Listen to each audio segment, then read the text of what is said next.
네, 이번 시간에는 이제 렉처 7, 그래서 레이더 크로스 섹션 RCS에 대해서 배워보도록 하겠습니다.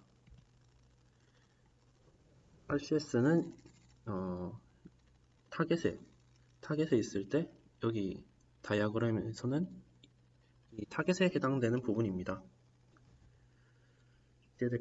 이게 데피니션인데 먼저 수식을 제외하고 설명을 드리면 RCS는 여기 트랜스미터, 레이더 안테나에서 나온 이 전자기장이 있죠.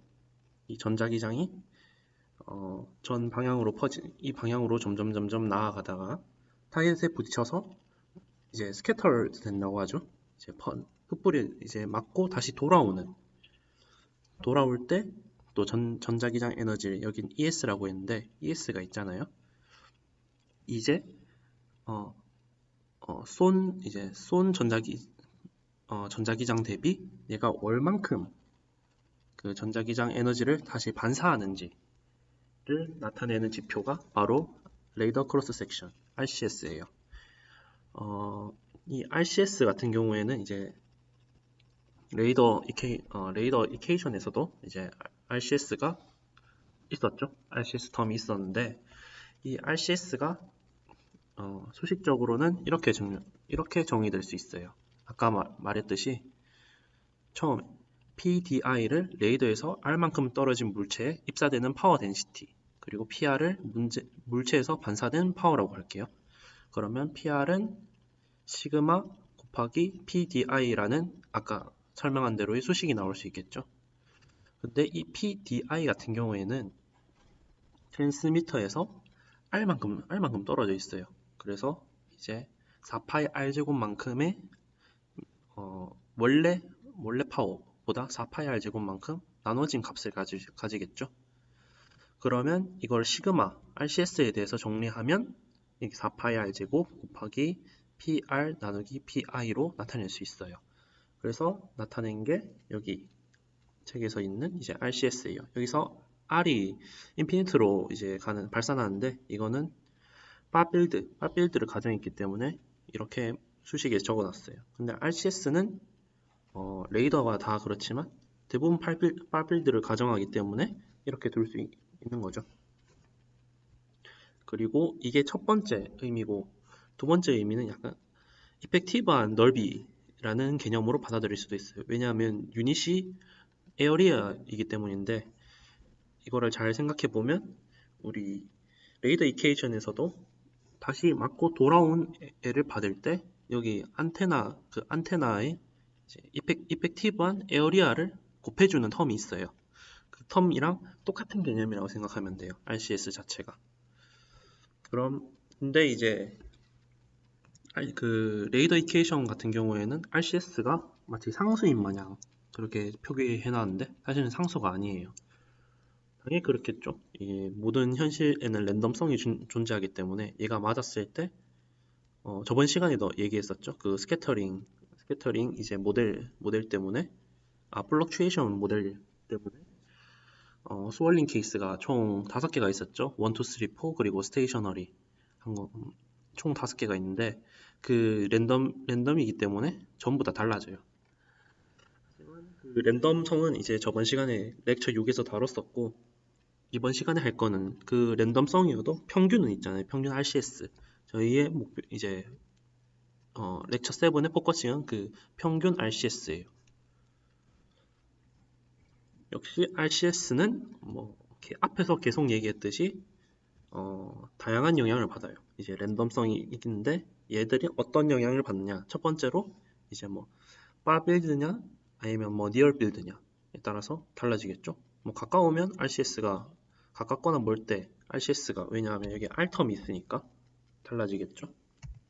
그리고 프리퀀시에 대해서도 달라지고 폴라라이제이션 그러니까 얘가 지금은 수평으로 가고 있죠. 사이노소이달 시그널이 이제 수평으로 가고 있는데 뭐 벌티컬하게 수직으로 가서 여기 땅 부딪힐 수도 있고 수평으로 부딪힐 수도 있고 이거에 따라서 또 달라져요. 그리고 이제 레이더를 한 개 쓰는 이제 모노스태틱이냐 레이더 트랜스미터 레이더와 리시버 레이더가 달리 있는 바이스태틱이냐에 따라서 또 달라져요. 그리고 타겟도 이제 뭐 사이즈, 쉐입, 머테리얼, 오리엔테이션 다 달라지겠죠. 이 RCS를 이제 공부해야 되는 이유는 이제 여기서 이렇게 적어놨는데 Threat View of Radar Range Equation 이라고 적어놨는데 쉽게 말하면 저희는 이제 레이더를 공부하는 입장에서는 생각할 필요 없지만 만약 적군이 이제 우리나라를 침범하려고 할 때 레이더를 피해야 되잖아요. 근데 레이더를 피하려고 하는데 피하는 최고의 방법은 안 걸리도록 SNR을 최대한 낮추는 게 좋겠죠. 근데 SNR을 낮추려면 이 빨간색 텀들은 적군 입장에서는 조정할 수가 없어요. 누가 스파이가 잠입해서 뭐 파워를 낮춘다든지 안테나를 이상한 걸 쓰든지 아니면 뭐 프리퀀시를 뭐 조작한다든지 이런 거는 조작할 수 없지만 RCS만큼은 조작할 수가 있어요. 그래서 조건이 RCS를 조작할 수 있다라는 의미에서 여기 슬라이드가 작성되는데 실제로 스텔스기 같은 경우에는 전쟁에 사용됐잖아요. 이 RCS를 극도로 줄인 비행기예요. 그래서 스텔스기가 레이더에 걸리지 않는 거죠. 이게 아웃라인이고요. 첫 번째로 이제 RCS가 이제 typical 타겟, 그러니까 뭐 레이더가 관측하려고 하는 건 뭐 뻔하잖아요. 뭐 미사일이라던가 항공기 같은 거 이런 티피컬한 타겟에 대해서 RCS를 구할 거고요. 두 번째로 이 메커니즘에 대해과 이제 RCS에 영향을 주는 것들에 대해 알아보고 세 번째로 실제로 RCS를 구하는 방법에 대해서 간략하게 알아보겠습니다. 이거는 이제 대포예요, 대포 R인데 이 대포 R에 RCS를 어스펙트 앵글에 대해서 점점 다 나눠서 RCS를 구한 거예요. 이건 실제로 측정한 값이고요. 어스펙트 앵글이 뭐냐 하면 여기 설명이 되어 있는데 타겟이 이렇게 있을 때 타겟이 바라보는 곳을 0도라고 했을 때 이거를 돌아가면서 조금씩 각도를 늘리는 거. 한마디로 이제 앞에서 보나 옆에서 보냐의 차이인 거죠. 이때 대포 아래 RCS는 이렇게 나온다. 지금 본 바와 같이 0도일 때를 볼게요. 0도는 정면이라고 했죠. 이렇게 대포 초기일 때는 이제 RCS가 낮은 반면 한 90도 정도 대포가 옆면일 때는 RCS가 되게 높죠. 그래서 바라보는 관점, 앞에서 말했던 이제 오리엔테이션에 따라서도 달라지게 되는 거죠. 만약 대포가 이 방향으로 레이더 정면으로 날아오고 있다면 모노스태틱일 경우에는 레이더의 RCS가 되게 낮아졌겠죠. 근데 이제 바이스태틱이었으면 이제 옆면을 관측할 수도 있기 때문에 RCS가 높아지는 효과를 거둘 수 있어요. 그리고 이거 같은 경우는 이제 항공기의 RCS를 직접 다 구한 거죠. 그리고 여기서 S밴드 2에서 4GHz 대역을 사용했고 VV 폴라라이제이션을 사용했어요. 이거는 이제 쏜 시그널이 벌티컬 방향으로 이렇게 오실레이트 하고 있고 반사된 것도 벌티컬한 방향으로 오실레이트 하고 있을 때 VV 폴라라이제이션이라고 해요.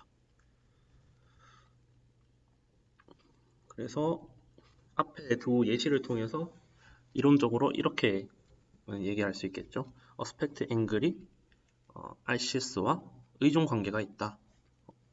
여기서 보면 여기 같은 경우에는 이제 파란 게 지금 RCS를 나타낸 건데 정면 같은 경우에는 RCS가 지금 엄청 작아요. 한 0.001 제곱미터인데 뭐 뒤편이나 이런 곳은 0.75 제곱미터예요. 그리고 피크는 100 제곱미터. 그러면 SNR은 지금 거의 한 10,000배, 10만 배 차이 나죠? 네, 10만 배 차이 나네요.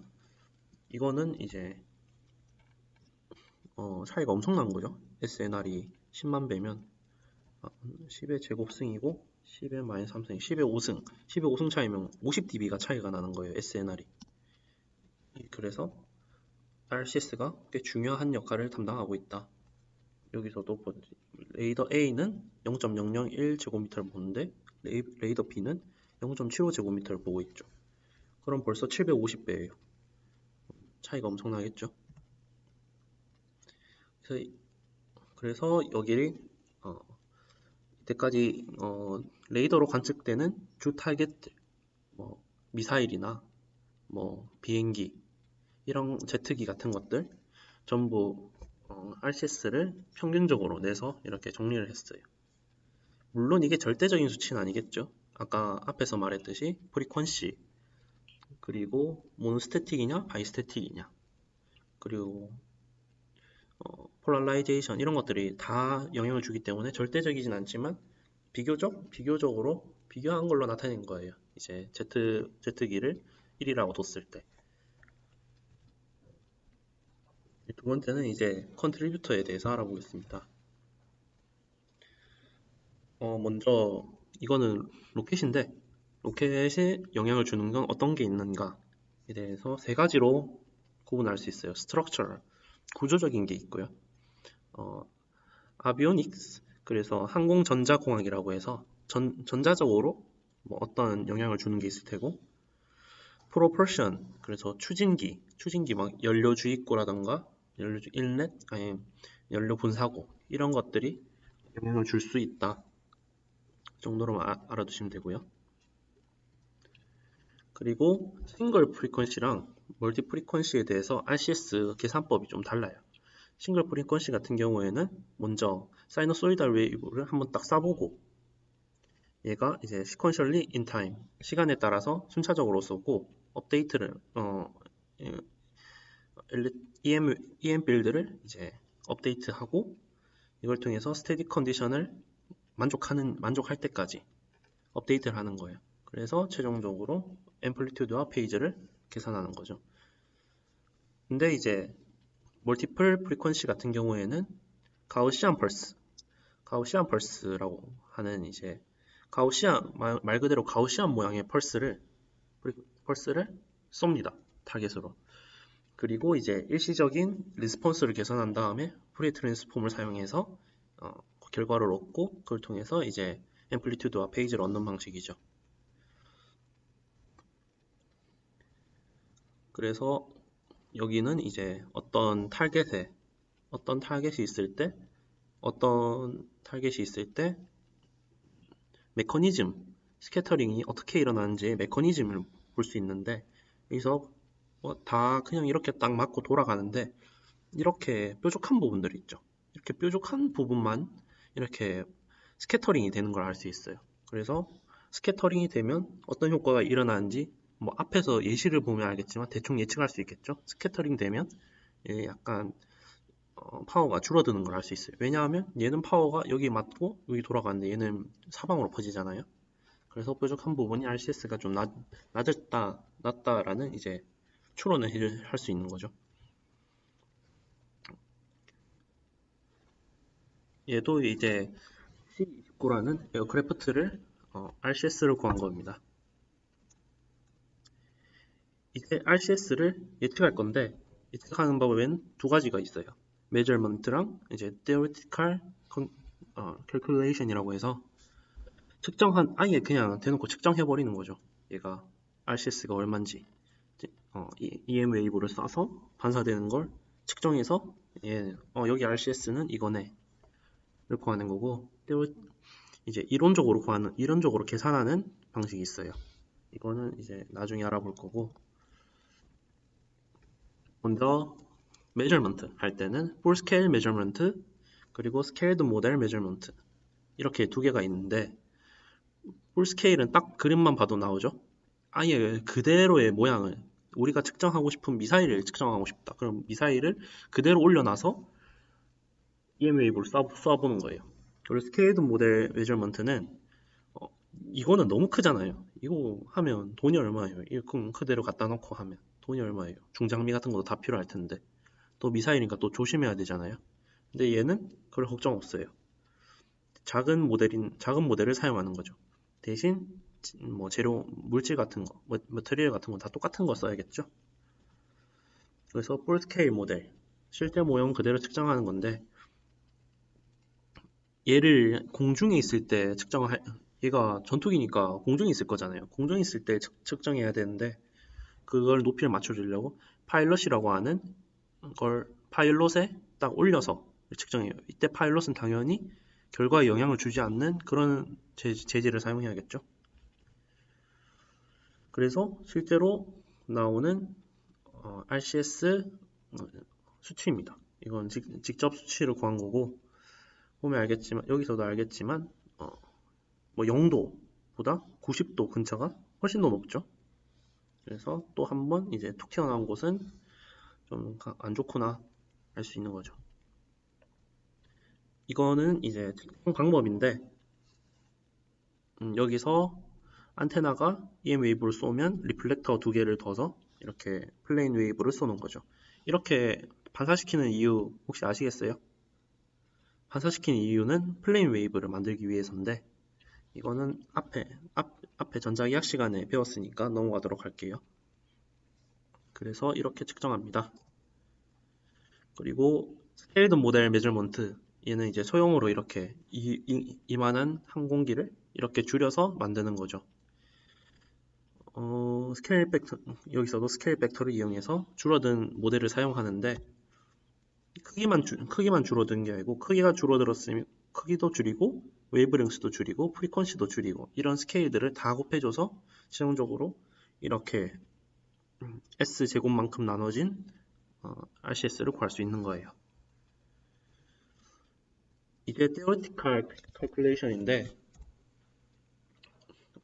종류가 되게 많아요. 이제 theoretical calculation이라고 해서 완전히 계산한 게 아니고 완전 정확하게 계산하는 방법이 있고, 대충 짐작해서 이론적인 개념을 바탕으로 대충 짐작해서 approximation 하는 테크닉이 이렇게 두 개로 나눌 수 있어요. 그런데 이제 저희가 논문을 쓸 때 RCS를 구하는 논문을 쓰진 않을 거잖아요. 왜냐하면 이런 장비 같은 경우에는 저희가 가지고 있지도 않고, RCS를 구하는 게 굳이 그렇게 논문 주제로 좋은 주제가 아니잖아요.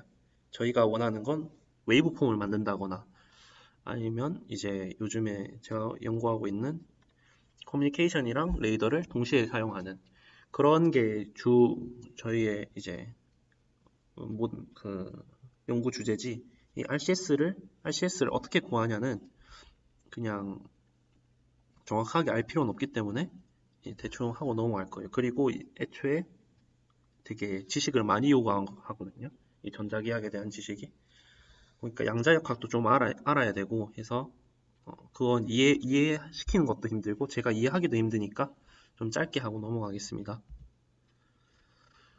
먼저 9회 RCS를 먼저 이론적으로 구할 건데, 지금 여기 같은 경우에는 렐레이 레지언이라고 해서 9보다 람다가 더 큰 거예요. 그러니까 파장이 더 긴 거죠. 근데 9가 이렇게 있는데 파장이 이렇게 넘어가 버리면 얘가 있는지 없는지도 모를 거 아니에요. 그래서 얘네 같은 경우에 RCS가 되게 작아요. 이 리진에서. 그래서 그러다가 웨이브랭스가 점점 짧아지고 있죠. 얘가 람다가 작아져야 이게 올라가니까 웨이브랭스가 점점 짧아지면서 얘가 이렇게 되던 게 이렇게 어느 정도 부딪힐 확률이 높아지는 거죠. 그러면서 여기까지 갔다가 여기까지 오는 거죠. 그러다가 이제 어느 정도 커졌다 하면 이렇게 플럭추에이션이 생기는데, 이게 왜 생기냐 하면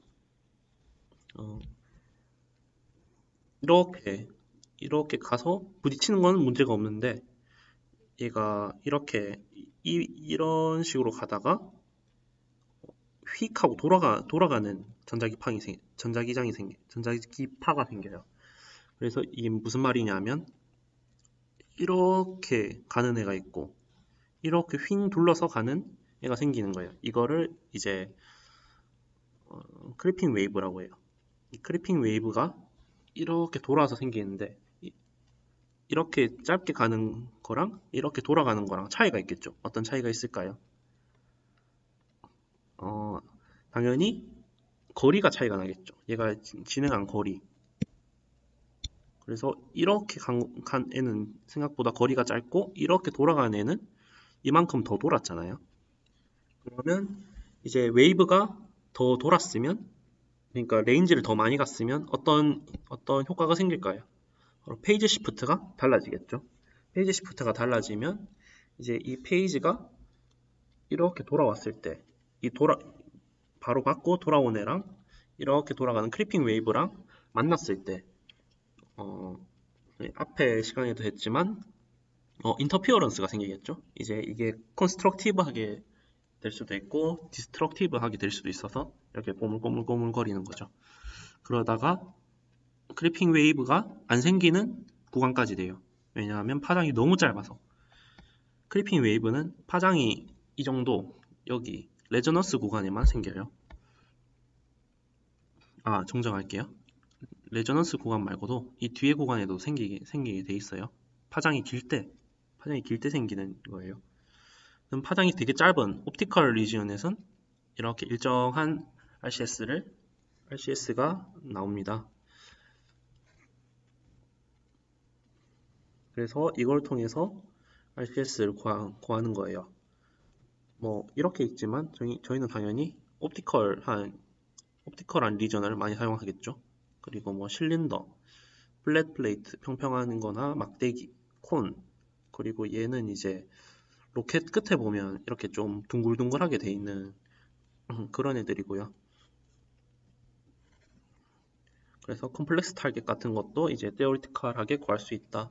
이런 그런 말이고, 이제 코너 리플렉터, 플랫 플레이트 등등 이런 여러 가지 모양들에 대해서는 RCS가 다 주어져 있어요. RCS를 다 이론적으로 구했고, 보시면 아시겠지만 넓이가 되게 중요하죠. 그리고 파장도 되게 중요하고요.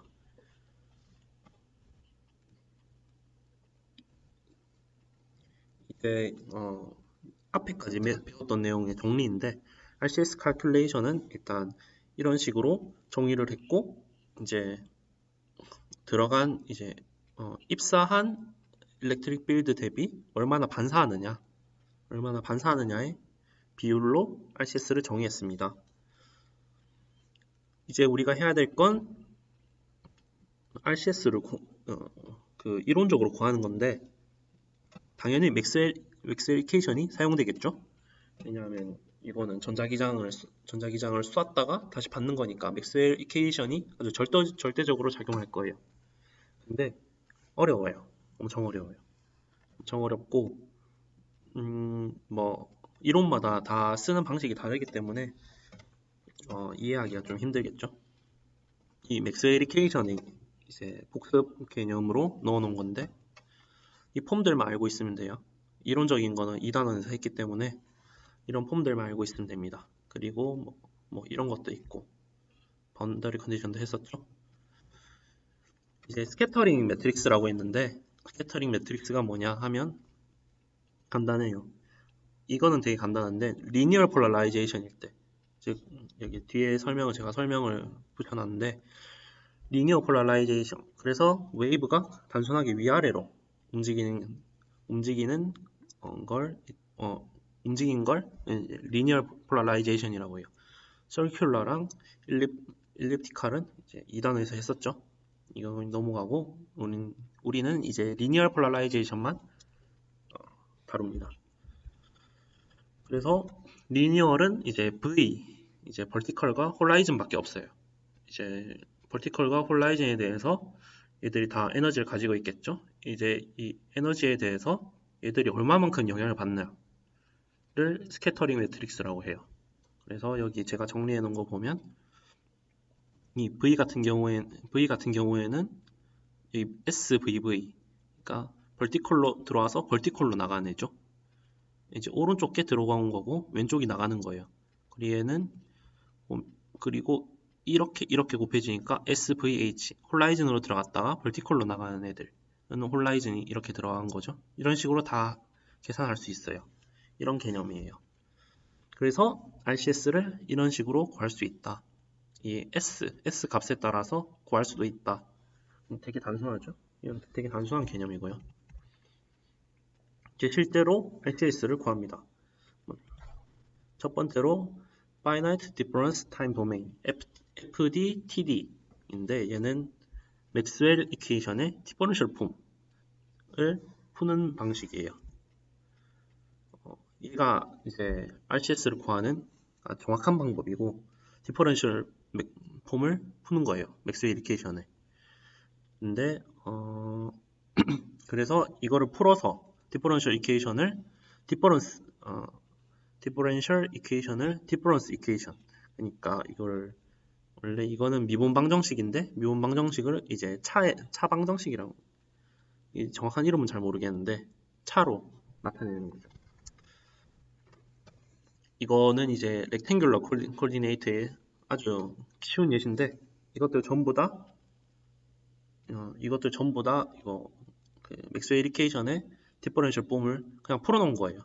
둘 다 양쪽으로 풀어놓은 거고, 여기서 y에 대한 디펜던스가 없을 때 이렇게 정리가 되겠죠. 이렇게 정리가 되고 이걸 통해서 풀 수 있겠죠. 이거를 이제 디퍼런셜 이퀘이션이니까 미분 방정식이니까 풀 수 있는데, 미분 방정식을 풀 때 제일 중요한 게 두 가지가 있는데, 첫 번째로는 이런 식을 깔끔하게 정리하는 것, 그리고 두 번째가 그 이니셜 컨디션이나 바운더리 컨디션을 잘 파악하는 것인데, 여기서는 바운더리 컨디션을 아마 사용했을 거예요.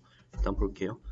그래서 얘를 계속 폴라라이제이션이니까 계속 정리해줬어요. 그리고 이걸 디스크리트 폼으로 바꾸는데 이렇게 바꿔요. 왜냐하면 이제 컴퓨터가 계산할 거니까 컴퓨터는 연속적인 거 못하고 디스크리트한 것만 볼 수 있잖아요. 그래서 디스크리트 폼으로 바꿔요. 그리고 여기 나오네요. 바운더리 컨디션. 이제 absorbing boundary condition, ABC라는 걸 사용하는데 이런 바운더리 컨디션을 적용시켜서 풉니다. 간단하죠? 이론은 간단한데 푸는 건 엄청 어렵겠죠, 당연히.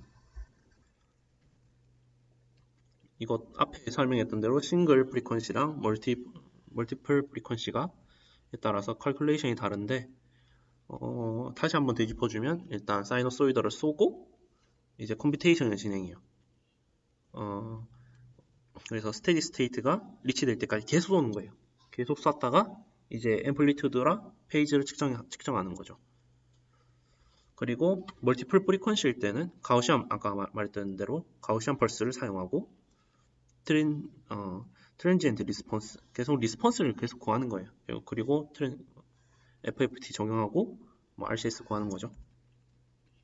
그래서 이거는 이제 앞에 나왔던 거랑 좀 별개의 내용인데, FTDT 시뮬레이션을 사용해서 얘가 이렇게 평평한 판때기나 원이나 아니면 이런 뭐라고 하죠? 물통 모양이라고 해야 되나? 커비티라고 되어 있네요. 얘의 세 가지 모양에 대해서 그리고 여기 폴라라이제이션이 다 다르죠? 그리고 들어가는 각도도 다 다르고, 이럴 때 어떤 현상이 일어나는지 알아보는 내용인데, 첫 번째 케이스 1, 플레이트에 정면으로 들어가면서 이제 안쪽으로 들어가는 방향으로 그 일렉트릭 웨이브가 폴라라이제이션 돼 있어요. 이럴 경우에는 어떻게 되냐? 간단해요. 이렇게 딱 부딪히면 이제 페이지가 뒤집혀서 네거티브한 스캐터링 웨이브가 생기는 거예요. 이거는 동영상은 이제 강의를 이거 강의 있잖아요. 이거 강의를 들으시면 동영상 틀어주시는데 그 교수님이 그거 보시면 될 것 같아요. 그리고 케이스 5 같은 경우에는 안쪽으로, 이번에는 H 빌드가 안쪽으로 들어가도록 폴라라이제이션이 되어 있을 때 이런 가우시안 웨이브를 쐈어요. 가우시안 펄스를 쏜 거죠.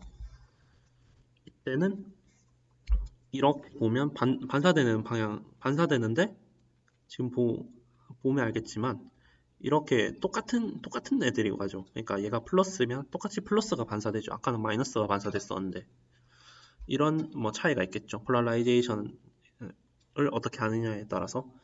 그리고 얘가 다 끝났을 때 이렇게 다시 조그만 플러스 포지티브한 반사파가 생긴데 얘들이 크리핑 웨이브예요. 그러면 여기 추측할 수 있겠죠. 이 파란색은 뭐냐고. 파란색은 뭐 인터피어런스가 생겼다고 생각할 수도 있고 여러 가지 측면으로 생각할 수도 있는데 이렇게 뭐 크리핑 웨이브가 생긴다. 여기서도 설명하고 있는데 정면으로 가는 스페큘러 리턴과 크리핑 웨이브 리턴이 만나면서 이렇게 오실레이션이 생긴다. 네, 이번에는 렉처 7 파트 2 레이더 크로스 섹션 RCS 다시 이어가도록 하겠습니다. 이제 FDTD 같은 경우에는 맥스웰 에듀케이션의 디퍼런셜 폼을 사용했죠. 근데 이번에 사용하는 메소드 오브 모멘트 MOM은 인테그랄 폼을 사용해요. 뭐 계산하기 어려운 건 똑같은데 여튼 정확하게 구할 수 있는 방법이긴 하죠. 그래서 얘도 마찬가지로 플레인 웨이브를 써서 얘들이 인듀스드 커렌트가 생기겠죠. 뭐 아마 1학년 일반 물리 시간에 배웠을 텐데 이게 EM 웨이브가 맞으면 이제 물체에서 바로 반사되는 게 아니라 이거에 의해서 전자기 유도가 일어나죠. 이 웨이브에 의해서 전기장을 맞으면 전자기 유도가 일어나서 얘를 뭐라 해야 되지? 반발하는 방향하게 만드는 커렌트가 생겨요. 이걸 인듀스드 커렌트라고 하는데 인듀스드 커렌트가 생기고 이 반발하는 방향으로 웨이브를 만든 거죠. EM 웨이브를 형성하는 거죠. 그걸 이제 일반 물리 시간에 배웠는데 이건 그걸 설명하고 있고요. 그래서 스캐터링 필드를 할 때는 이제 커렌트 정하고 이제 필드 계산하는 거죠. 커렌트에 의해서. 그래서 이 커렌트를 계산하는 게 바로 이제 인테그랄 폼 오브 맥스웰 이퀘이션인데 그래서 이 메소드는 인테그랄 폼을 푸는 거예요. 뭐 별거 없죠. 근데 여기서 약간 팁 같은 게 있는데 이런 원형 같은 물체도 평면 삼각형이 여러 개 붙어 있는 모델로 다 나누는 거예요. 이때 크기는 한 람다 오버 8 정도를 사용하고 8분의 람다 정도 사용하고 여기서는 10분의 람다까지 사용할 수 있다고 되어 있는데 하여튼 이렇게 작은 평면으로 자른 다음에 이제 맥스웰 이퀘이션을 적용시키는 방법이에요. 그래서 여기 스페리컬 이제 코오디네이트 시스템을 설명하고 있는데 이거 뭐 다 아시죠? 다 아는 내용이니까 넘어가도록 할게요. 그래서 MOM 적용시키는데 여기서 갑자기 맥스웰 이퀘이션을 스트라스튼 앤 추 이퀘이션으로 바꾼 다음에 그린 티오리만 적용시켰대요. 이거는 제가 한번 찾아봤는데 아마 이거 물리학과 내용이어서 저도 이제 잘 이해를 못했는데 아무튼 그냥 트랜스폼을 한 거예요. 맥스웰 이퀘이션을 이용해서 여러 가지 또 테크닉을 이용해서 트랜스폼을 한 거예요. 그래서 이거를 통해서 구할 수 있다. 이걸 풀면 구할 수 있다. 그리고 뭐 이렇게 계속 지금 보면 여기서도 적혀 있고 강의에서도 이렇게 얘기하는데 어떤 테크닉을 이용해서 계속 바꿔요. 폼을 계속 바꾸고 이런 폼을 이용해서 EM 웨이브를 구하는 거예요. EM 필드를 구하는 거죠. 여기서도 이제 바운더리 컨디션을 적용시켰죠. 그리고 컨티뉴이티 연속 방정식인데 이 연속 방정식도 물리학과 내용이긴 한데 연속된 그 물체들 있잖아요. 뭐 플로우나 이제 그걸 뭐라고 하지?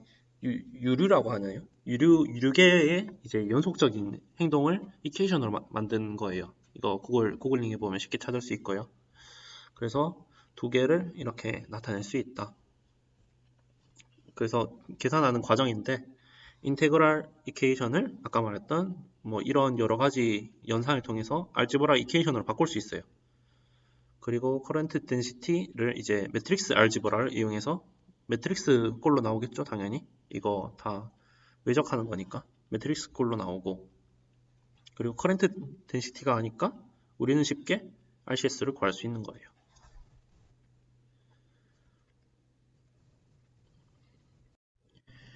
그리고 아까 앞에서 얘기했던 이 구 모양을 되게 작은 삼각형으로 나누고 얘들 하나하나를 베이시스랑 이제 웨이트를 넣어서 커런트 덴시티를 만들어요. 설페이스 커런트 덴시티를 만든 다음에 이제 이런 마그네틱 필드 오퍼레이터란 걸 적용한다, 정의해요. 그래서 최종적으로 이거를 웨이팅 벡터와 이제 인테그레이션 설페이스에 대해서 인테그레이션 하면 결과가 이렇게 나와요. zi는 v. 그래서 우리는 지금 i를 알고 싶은 거잖아요. 이게 커런트니까 얘를 역행열 취해주면 이렇게 구할 수 있어요. 그래서 여기서 적힌 the only difficulty is inversion of very large matrix라고 되어 있는데 이 매트릭스가 지금 보면 베이시스 매트릭스인데 얘 같은 경우에는 B의 크기에 의존하게 돼 있어요. 근데 B 같은 경우에는 얘들 개수잖아요. 그래서 작게 나눌수록 더 정확해지겠지만 엄청난 계산량이 나오는 거죠. 그래서 얘가 정확하지만 계산량이 많다. 그래서 이런 스퀘어 플레이트에 대해서 RCS를 구했는데 파란색이 메저먼트고 빨간색이 이제 MOM으로 구한 건데 거의 뭐 정확하죠. 되게 정확한 방법인데 계산량이 엄청 많이 난다. 그렇고요. 지금 보면 이런 얘 앞에서 실제로 측정했던 그 로켓인데 이 로켓에 1350개의 언노운이 필요해요. 그러면 1350by 1350인데 얘를 인버전 하려면 계산량이 엄청 많겠죠. 그래서 하기 힘들다. 이건 뭐 요약이고요. 두 개를 비교하면 이제 앞에 배웠던 FDTD랑 이번에 배운 MOM 두 개를 비교하면 얘는 디퍼런셜 이퀘이션을 사용했고 얘는 인테그럴 이퀘이션을 사용했어요. 계산량은 지금 보면 차이가 있죠. 둘 다 정확하긴 한데 계산량 같은 경우에는 여기 FDTD가 약간 덜 걸리죠. 그래서 FDTD가 계산량은 적고 뭐 더 정확하다. 이제는 대략적으로 어프로치메이션 하는 메소드인데 먼저 geometrical optics 얘는 current distribution assumed to vanish except at isolated specular point 이렇게 설명이 되어 있어요. 그래서 오버뷰를 대충 보면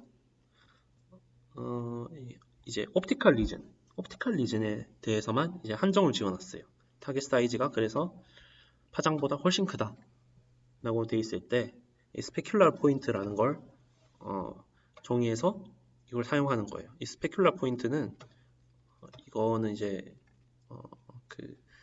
칼큘러스 미적분학에서 배웠을 텐데 이건 공률에 대한 내용이에요. 공률에 대한 내용인데 간단하게 설명하자면 이제 원이 있으면 원도 휘어 있는 거잖아요. 계속 완전하게 휘어 있는데 이 공률 나타낼 때 이 공률의 중심점이 어디냐? 내가 이렇게 휘어 있으면 얘가 이렇게 플레인 같은 경우에도 얘가 휘어 있잖아요. 휘어 있으면 휘어 있는 걸 무한히 이렇게 둥글게 그렸을 때 중심점이 어디냐? 중심점은 여기겠죠? 여기 했는데 이걸 스페큘러 포인트라고 해요. 이 스페큘러 포인트를 이용해서 구하겠다.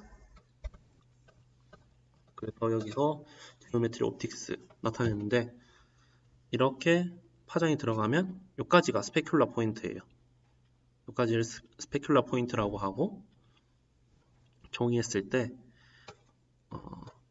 들어오는 이제 파장과 나가는 파장의 비율을 파워 덴시티 레이시를 통해 구해요. 근데 이거는 넓이에 당연히 의존하겠죠. 똑같이 쐈으니까 넓이에 당연히 의존하는데 이 넓이 같은 경우에는 여기 넓이랑 전체 넓이 생각해야 되니까 전체 넓이는 R제곱 D 오메가 그리고 요만큼의 넓이는 여기가 2분의 A잖아요. 2분의 A니까 2분의 A를 여기선 저는 이렇게 구했거든요. A는 2분의 1 R제곱 세타인데 R이 지금 2분의 A잖아요. 2분의 A 제곱해서 8분의 a 제곱 d 오메가인데 얘도 똑같잖아요. 얘도 2분의 1 텀이 원래 있어야 되는데 2분의 1 텀 날려서 이렇게 비율을 구할 수 있겠죠. 그래서 이 스피어의 RCS는 파이 a 제곱 앞에 나왔던 수치랑 똑같아. 앞에서 이제 이론적으로 그냥 구했던 수치랑 똑같아요.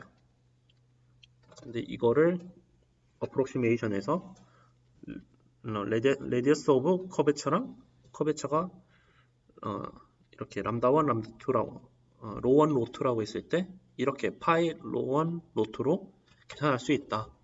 이런 내용이에요. 이것도 똑같은 내용을 이제 두 개일 때에서 더블 설명한 거고 다른 건 없어요. 이번엔 피지컬 옵틱스인 건데 앞에서는 이제 원에 대해서 사용했으면 얘는 이제 판때기 이렇게 휘어 있는 물체가 있으면 판때기 탄젠트한 플레인을 만들어서 여기에 반사되는 걸 찾는 거예요. 그래서 얘도 똑같이 옵티컬 리전을 일단 강제되게 사용했고요. 인테그레이션 폼을 맥스 애리케이션에 아까 사용했던 그 MOM에서 사용했던 걸 좀 간소화시킨 거예요. 파빌드에 있다고 가정하고. 그래서 이거를 탄젠트 플레인 어프록시메이션이라고도 한다. 당연히 그리고 또 perfectly conducting target을 이제 업숨션 했고요. 그리고 RCS가 되게 쉽게 구할 수 있다. 일렉트릭 필드에 의해서. 근데 이거 단점이 30도 이상은 측정을 못한다. 30도까지만 이제 엑셀런트 리절트를 주고 넘어가면 좀 안 좋다 라고 적혀 있어요. 그래서 플레인이 들어가는 웨이브를 이렇게 정의했을 때 반사되는 거는 이런 식으로 구할 수 있다. 이거는 이제 MOM에서 구했던 걸 간소화시킨 파빌드라고 가정하고 간소화시킨 거예요. 이렇게 구할 수 있다. 그렇죠. 그리고 이거는 이제 여긴 0도이고 얘는 이제 약간 휘어져서 들어오는 애인데 라지 플레이트에 대해서는 엣지 컨트리뷰션이 되게 작대요. 이게 엣지가 여기 모든 판에는 엣지가 다 있겠죠. 이 엣지 커렌트인데 커렌트가 정면으로 들어오거나 라지 플레이트일 때는 적은 거예요. 근데 이 엣지가 왜 중요하냐면 그 엣지가 왜 여기서 계속 언급이 되냐면 앞에 이제서 봤을 때 제가 언급을 해드렸는데 플레이트 같은 게 맞으면 그대로 돌아가지만 이렇게 뾰족하게 튀어있는 로켓 끝부분 같이 뾰족하게 튀어나 있는 부분은 맞으면 퍼져요.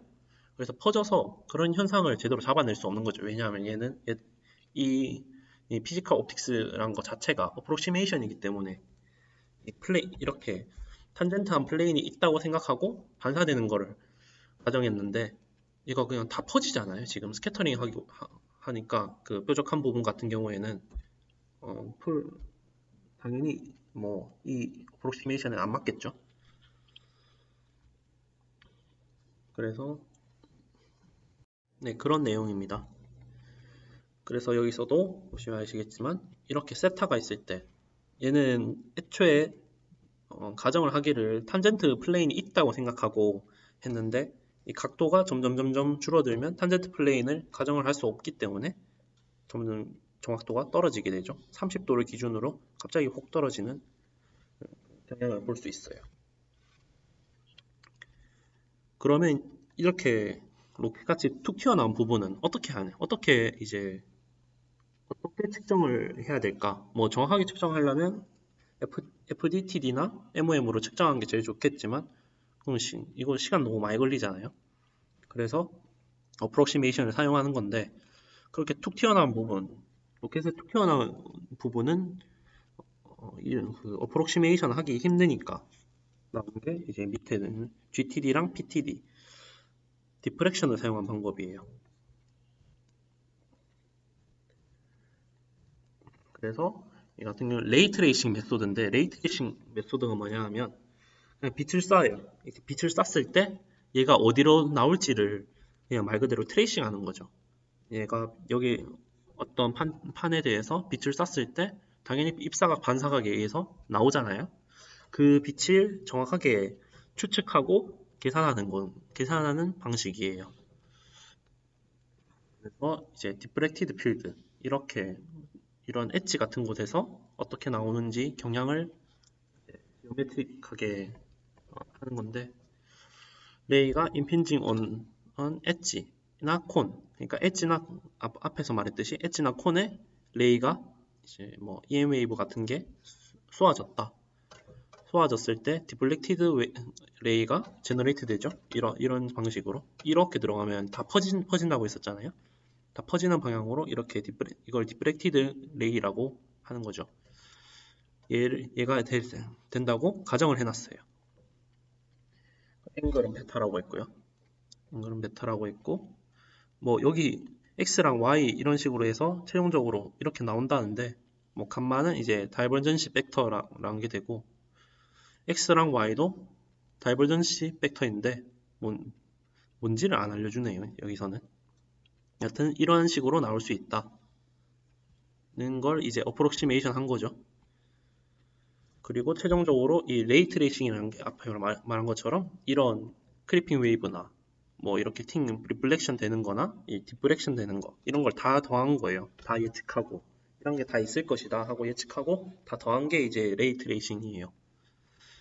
그래서 이런 것들을 다 더하는데 이해하기도 쉽고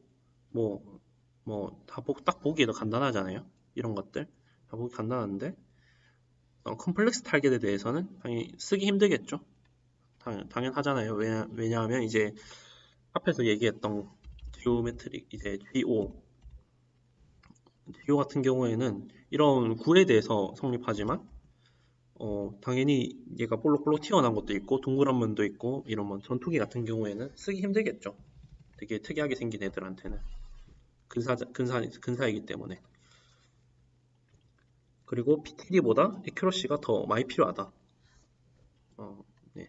PTD는 아직 안 배웠지만 뭐 에큐러시가 되게 떨어지는 단점이 있어요. 이제 PTD에 대해서 배울 건데 얘도 마찬가지로 끝부분이 있죠. 디프렉션이 일어나는 것에 대해서 피지컬 테오리를 세우는 건데 이런 것들은 먼저 Integrate Surface Currents Obtained from Local Tangent Plane Approximation 이거는 앞에서 했던 거죠. 앞에서 했던 건데 아까 그 GTD랑 했던 거랑 똑같은 것처럼 이렇게 그냥 정상적으로 반사되는 애랑 이렇게 디프렉션 되는 거랑 다 더하는 거예요. 레이 트레이싱을 사용해서. 그리고 컴퓨테이션을 줄여줄 수 있고 뭐 복잡한 지오메트릭에도 사용할 수 있대요. 근데 이제 이런 멀티플 인터랙션이나 쉐도잉 같은 건 좀 무시하는 경향이 있고요. 이 내용 같은 경우에는 수식도 없어요. 수식도 없고 뒤에도 아마 수식이 안 나올 텐데 네, 수식 없죠. 그래서 이렇게 들어가면 스캐터링 된다고 했었죠. 근데 이게 스캐터링 되는 것도 두 가지가 있어요. 이렇게 플레인에 따라서 가는 넌 유니폼 엣지 커렌트가 있고 유니폼 커렌트가 있어요. 이 유니폼 커렌트 같은 경우에는 앞에서 말했던 피지컬 옵틱스를 통해서 구할 수 있어요. 이건 왜냐하면 얘들은 커렌트에 의해서 일정한 방향으로만 쏘니까. 근데 이 파란 거는 일정하지가 않아서 이렇게 스캐터링 되는 거죠. 이런 스캐터링이 되는 건데 얘들은 사실 작아요. 되게 크기가 되게 작아서 구하기도 어려운데 사실 무시를 할 수도 있지만 그건 정확한 게 아니잖아요. 저희는 정확한 걸 원하니까. 하여튼 이러한 게 있어요. 그래서 정면으로 들어오면 엄청 잘 퍼지는 방면, 한쪽으로 치우쳐서 들어오면 이제 켈러 콘이라고 하는 이렇게 일정한 방향으로 형성되는 거죠.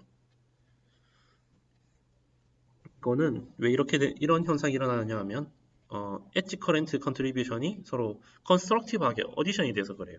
이거는 이제 지들끼리 부딪히면서 이 커렌트가 생기겠죠. 이 커렌트가 전부 이제 컨스트럭티브한 방향으로 생기기 때문에 전부 다 강해지는 반면 이거는 이제 지들끼리 디스트럭티브하게 인터피어런스를 끼치기 때문에 강도도 약해지고 이쪽은 아예 없는 거죠.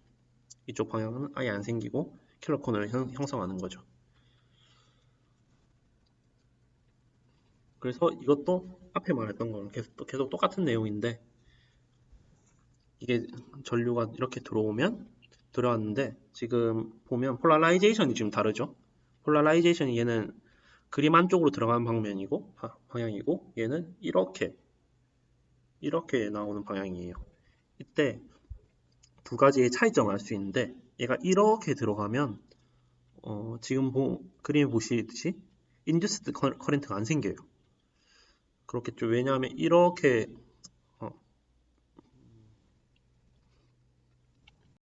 네, 그래서 여기 같은 경우에는 이렇게 들어가면 얘한테는 이렇게 뭐라 해야 되지? 이건 그림으로 설명하기는 어려운데 얘 같은 경우에는 X자 방향으로 하면 위에서 내려 찍는다는 느낌으로 딱 부딪히는 점이 있기 때문에 커런트가 생기는데 여기는 부딪히지 않고 스무스하게 넘어가는 느낌이죠. 그래서 끝에 다다라서야 이제 디프렉티드 필드가 생겨서 여기서는 커런트가 생겨서 필드를 형성하는데 여긴 반대로 여기서 바로 찍어서 그냥 필드가 생기는 거죠. 그림으로 보면 좀 이해하기 쉬운데 이거 케이스 2나 케이스 3 같은 경우 이거 강의 자료에 다 있건 그 강의 자료에 동영상이 다 있거든요. 이거 다 보시면 이제 좀 이해하시기 편할 거예요. 그래서 이렇게 퓨어를 사용하면 어스펙트 앵글이 늘어나면 되게 그 애큐러시가 급격하게 떨어졌죠. 근데 PTD를 사용하면 어느 정도 개런티가 되죠. 각도가 커져도. 그래서 이거를 특수한 거예요. 프레딕트 한 건데 생각보다 잘 맞죠? 매절 한 거랑 프레딕트 한 거랑 두 개 비교했을 때 이제 빨간 게 이제 프레딕션 한 건데 어느 정도 안 맞긴 하지만 얼추 다 경향은 다 따라가고 있죠. 그래서 이거는 비교한 거고요. 비교해서 레이트레이싱이냐 뭐 인테그랄이냐 뭐 두 개를 같이 쓰는 방법도 있고요. 뉴메릭한 메소드냐 클래식한 솔루션이냐 이런 거에 따라서 다 달라져요. 다 이렇게 분류해 놓은 거예요. 뭐 이거는 이제 이번에 배웠던 FTTD, MOM, GTD, POPTD를 뭐 구분해 놓은 거죠. 분류해 놓은 거예요. 그리고 이거는 코너 리플렉션이라고 하는 건데 이 같은 경우에는 이렇게 이론적으로 RCS가 알려진 상태예요.